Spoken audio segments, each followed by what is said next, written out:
या उसमें हमने फार्मूला आपको 2D और 3D का जितने भी बन सकते थे वो अपने आपको समझाया और उसको अपलोड कर दिया। उसको आशा करते हैं आप लोग याद कर लिए होंगे। इस वीडियो में हम क्या करेंगे, जितने भी क्वेश्चन है उस चैप्टर के मेंसुरेशन के उसको हम सॉल्व करेंगे। तो पहला नंबर का क्वेश्चन इसमें देखिए क्या दिया गया है कि दो वर्गों का क्षेत्रफल 16:9 है। तो इनके पैरामीटर, पैरामीटर मतलब पेरीमीटर जो होता है, पेरीमीटर यहाँ पे ध्यान रखिएगा, इसका मतलब है परिमाप। यहाँ पैरामीटर कहने का मतलब क्या है कि परिमाप का अनुपात। तो देखिए वर्ग क्या होता है, वर्ग की सभी भुजाएं बराबर होती हैं और वर्ग की सभी भुजाएं बराबर होती है। तो मान लेते हैं एक वर्ग जो है ये एक वर्ग है, इसकी सारी भुजाएं A1 है और दूसरा वर्ग हमारा क्या है, ये है जिसकी सारी भुजाएं क्या है A2 है। तो यहाँ पे कह रहा है कि वर्ग का क्षेत्रफल का अनुपात दिया है, यानी A1 का स्क्वायर अनुपाते A2 का स्क्वायर, ये आपका दिया है 16:9। तो अगर यहाँ से हम कहें कि A1 अनुपाते A2 क्या होगा, यानी दोनों भुजाओं का अनुपात क्या होगा, तो आप कहेंगे 4 और 3 होगा। क्योंकि ये इनका जो है वर्ग था तो इनका हम वर्गमूल निकालेंगे और 4 और 3 आएगा। अगर हमें A1 और A2 मिल गया तो हमसे परिमाप पूछ रहा है, तो परिमाप क्या होता है 4 इंटू भुजा होता है। देखिए वर्ग का परिमाप 4 गुणे भुजा होता है, जो कि फार्मूले में हमने सीखा था 4 गुणे भुजा। तो अगर हम परिमाप निकालें तो 4 गुणे 4 करेंगे तो कितना हो जाएगा 16, यानी परिमाप का जो अनुपात अगर हम निकालें तो A1 भुजा वाले का परिमाप क्या हो जाएगा 4 गुणे 4 करेंगे 16 और इसका परिमाप क्या हो जाएगा 4 गुणे 3 करेंगे तो कितना हो जाएगा 12। तो ये आपका परिमाप का अनुपात हो जाएगा 16:12, जो कि ऑप्शन नंबर डी सही हो जाएगा। अगले क्वेश्चन पे चलते हैं। देखिए दूसरे नंबर क्वेश्चन में क्या कह रहा है कि एक आयत का क्षेत्रफल 27 मीटर स्क्वायर है और इसकी लंबाई इसकी चौड़ाई के 3 गुना है। तो आयत का परिमाप, यानी ये आयत का फार्मूला, सॉरी आयत का चित्र ये होता है, इसमें क्या होता है एक लंबाई होता है और एक चौड़ाई होता है। मतलब ये लंबाई ये चौड़ाई, और लंबाई के बराबर ये भी लंबाई होती है, चौड़ाई बराबर ये भी होती है। आयत का क्षेत्रफल बराबर क्या होता है L इंटू बी होता है। एरिया बराबर क्या होता है L इंटू बी, यानी लंबाई गुणे चौड़ाई।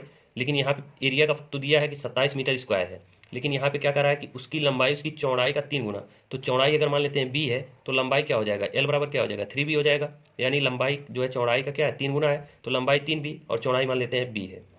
तो अब कह रहा है कि इसका क्षेत्रफल दिया है, तो हम क्या करेंगे 3b इंटू बी, यानी लंबाई इंटू चौड़ाई बराबर 27 आपका दिया है। तो यहाँ से 3b स्क्वायर बराबर क्या हो जाएगा 27, 3 से इसको काटेंगे 9 बार में, तो b बराबर क्या आ जाएगा 3 आ जाएगा।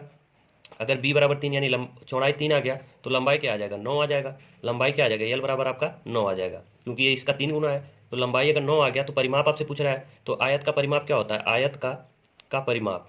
इसके लिए हमने आपको फार्मूला क्या बताया, आयत का परिमाप बराबर 2 गुणे लंबाई धन चौड़ाई, ये हमने फार्मूला बताया। तो 2 गुणे लंबाई क्या है हमारा 9, चौड़ाई क्या है 3, 9 3 12, 12 दूना 24, ये हो जाएगा आपका परिमाप। ये किस में होगा, मीटर में होगा, क्योंकि ये डिस्टेंस है। तो 24 मीटर हो जाएगा आपका।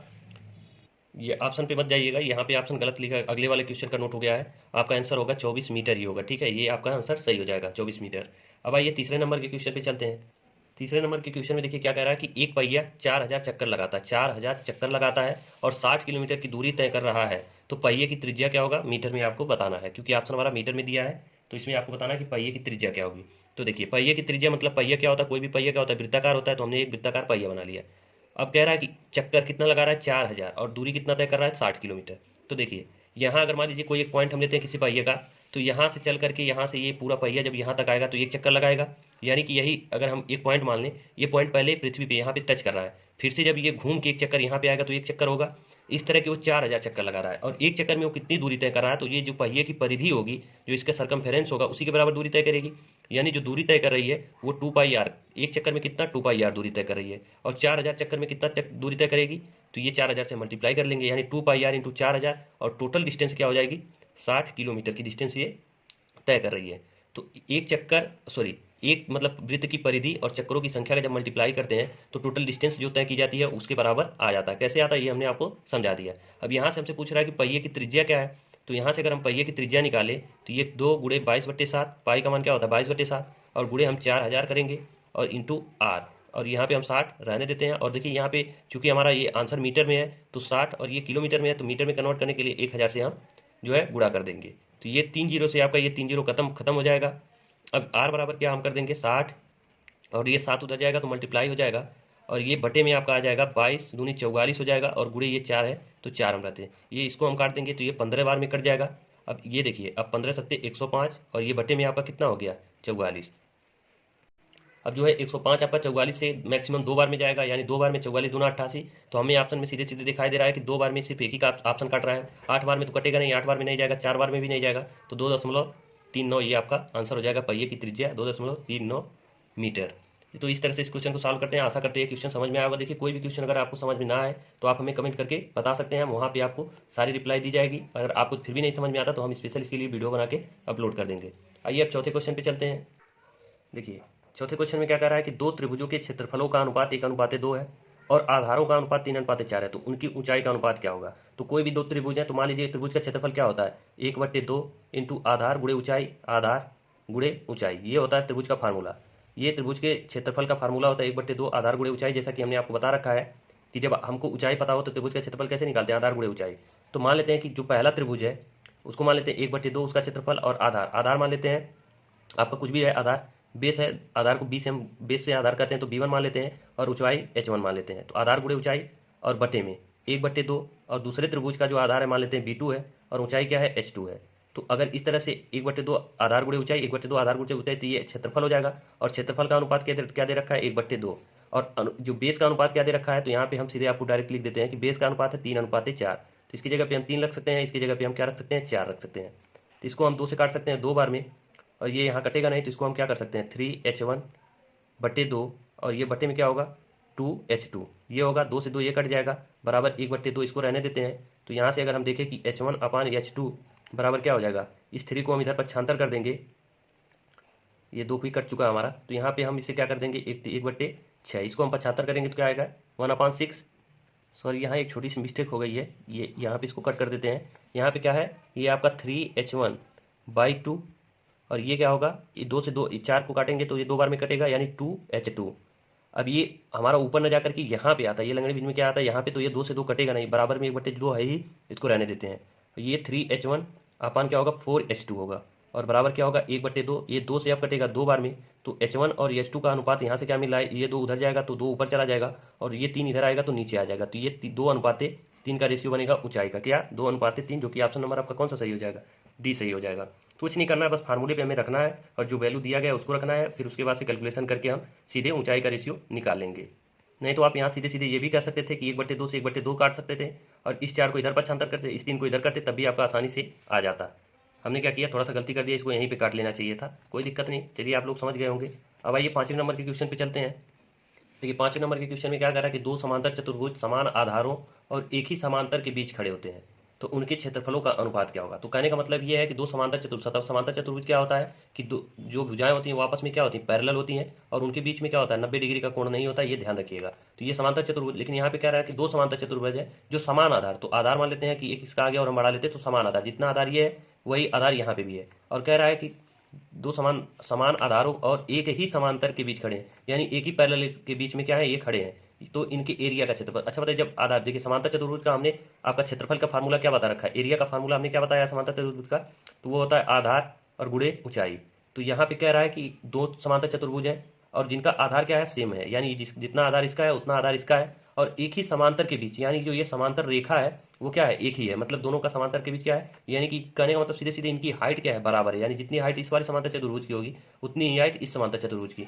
तो दोनों का क्षेत्रफल क्या होगा, आधार गुणे ऊंचाई होता है। तो इसका अगर मान लीजिए आधार ए है तो इसका भी ए होगा, इसका हाइट एच है तो इसका भी हाइट एच होगा, तो क्षेत्रफल क्या होगा ए इंटू एच होगा।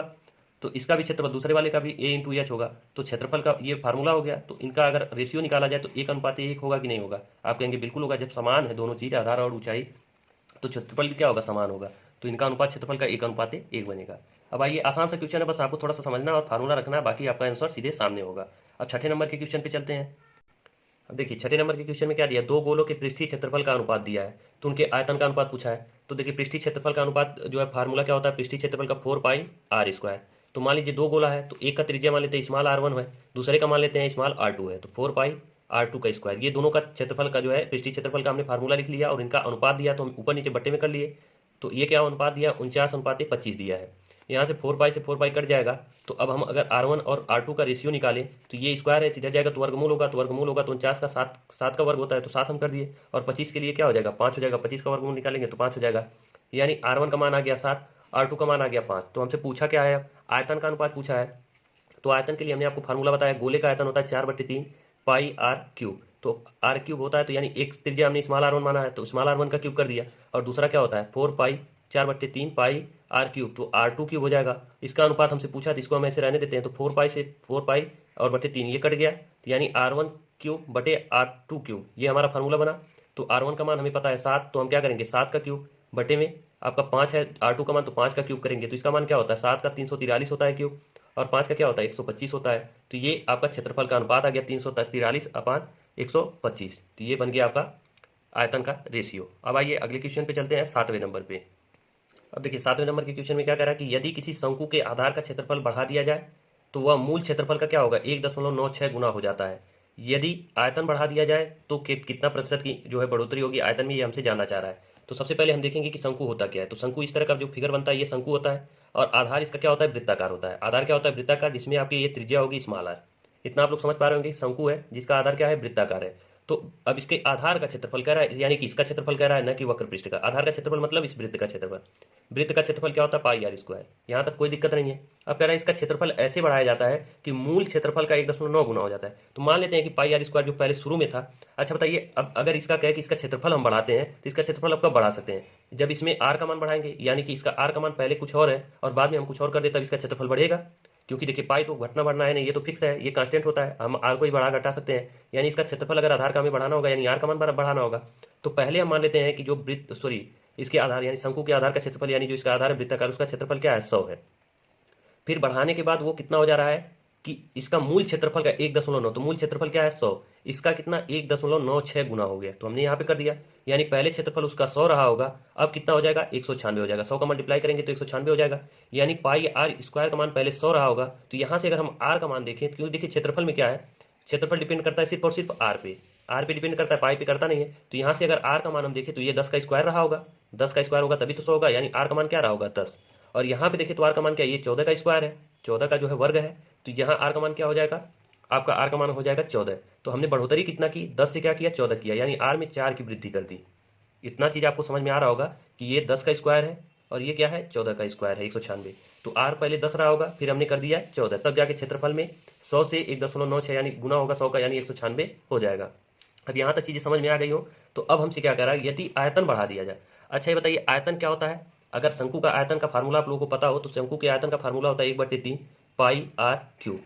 ये होता है फार्मूला होता है शंकु के आयतन का, शंकु के form pi r square h, यानी 1/3 पाई आर स्क्वायर एच होता है। तो देखिए शंकु का जो अगर हम आधार का क्षेत्रफल बढ़ा रहे हैं, यानी कि उसका हाइट हम फिक्स रख रहे हैं, तो हाइट अगर फिक्स रखेंगे तो एच का भी कोई मतलब नहीं होगा, पाई का भी कोई मतलब नहीं होगा, और 1/3 का भी, ये सब फिक्स है। सिर्फ हमसे मतलब किससे होगा, जो आर है इससे मतलब होगा। जब सिर्फ आर से ही मतलब होगा तो इसका मतलब सीधे सीधे क्या है कि इस आर का क्या है वर्ग है। तो यहाँ पे 10 से मतलब क्या हो गया 114 हो गया। यानी यहाँ पे भी क्या होगा परिवर्तन, अगर आयतन देखा जाए तो 10 से 10 का वर्ग करेंगे और यहाँ क्या करेंगे 14 का वर्ग करेंगे, यानी 100 से क्या हो जाएगा 196 हो जाएगा आयतन। तो यहाँ भी कितने का परिवर्तन हुआ 96 का परिवर्तन हुआ। तो हमसे प्रतिशत परिवर्तन, तो 100 में बढ़ोतरी कितनी हुई 96 की, तो 96 लिखेंगे। 100 से बढ़ोतरी हुई तो 100 नीचे रखेंगे, और प्रतिशत में कन्वर्ट करने के लिए 100 से गुणा करते हैं, जैसा कि आप लोग परसेंटेज में सीखे हैं। तो यहाँ प्रतिशत में सीखे तो ये 100 से 100 कट जाएगा, यानी कितने की बढ़ोतरी हुई 96% की। बिल्कुल आसान सा है, ये हमने रेशियो से बताया। आप चाहें तो उसको ऐसे भी समझ सकते हैं कि पाई आर स्क्वायर बराबर, पहले पाई आर स्क्वायर बराबर 100 था, फिर दोबारा पाई आर स्क्वायर बराबर 196 हो गया। तो वहाँ से हम आर का मान निकाल सकते हैं, फिर हम 1/3 पाई आर स्क्वायर एच, तो एच दोनों कंडीशन में सेम है, कट जाएगा, 1/3 भी कट जाएगा, पाई भी कट जाएगा, यानी फिर वही हमारा 14 का, यानी 10 का स्क्वायर और 14 का स्क्वायर, यानी बढ़ोतरी कितने की 96 की। तो परसेंटेज में हम कन्वर्ट कर लेंगे तो 96% आ जाएगा, जो कि ऑप्शन नंबर आपका कौन सा हो जाएगा बी सही हो जाएगा। अब आइए 8वें नंबर के क्वेश्चन पे चलते हैं। अब देखिए 8वें नंबर के क्वेश्चन में क्या कह रहा है कि एक बेलनाकार टैंक की क्षमता कितना है 246.4 लीटर है। यहाँ पे देखिए क्षमता किस में दिया है, लीटर में दिया है। कह रहा है कि यदि ऊंचाई 4 मीटर है, यदि ऊंचाई 4 मीटर हो तो आधार का व्यास क्या है, यानी आधार का ये क्या है बेलन है। तो बेलन के जो है बेलन कैसा होता है आपका इस तरह का होता है, यानी इसका जो आधार होता है वो वृत्ताकार होता है। तो वृत्त का व्यास आपसे पूछ रहा है कि इसका वृत्त का व्यास क्या होगा।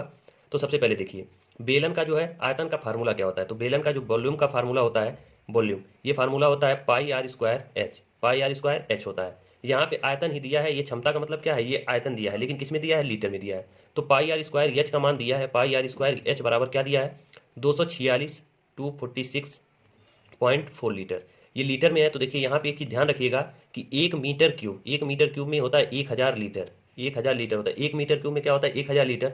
तो अगर 1 लीटर का मान यहाँ से निकालें तो 1/1000 मीटर क्यूब हम कह सकते हैं, आप कहेंगे बिल्कुल कह सकते हैं। तो ये लीटर में है, तो लीटर में है तो इसको मीटर क्यूब में कन्वर्ट करने के लिए 1/1000 से मल्टीप्लाई कर सकते हैं। अब ये किस में हो गया मीटर क्यूब में हो गया।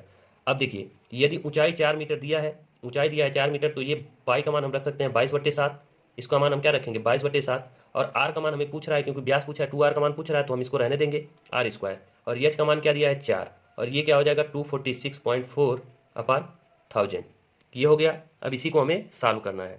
अब देखिए इसको सॉल्व करने के लिए हम क्या करेंगे, यहाँ पे 22 है, 22 से अगर हम इसको काटना चाहें तो सीधे सीधे हम 22 से, तो 22 से कम 22 और यहाँ 2 बचेगा 26 हो जाएगा, तो 22 से कम 22 मतलब फिर 2 बार, एक बार कटेगा, फिर 4 बचेगा, तो 22 दूनी 44 यानी 11.2।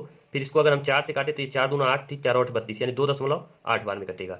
यानी फाइनली हमारा क्या होगा, आर स्क्वायर बराबर होगा 2.8 गुड़े ये 7 को उधर पक्षांतर करेंगे तो ये 7 और बट्टे में हो जाएगा 1000। इसको हम और लिख सकते हैं, तो इसको हम 7 गुड़े अगर 4 करें, 7 गुड़े 4 तो 28 और गुड़े एक 7 है, रहने दें।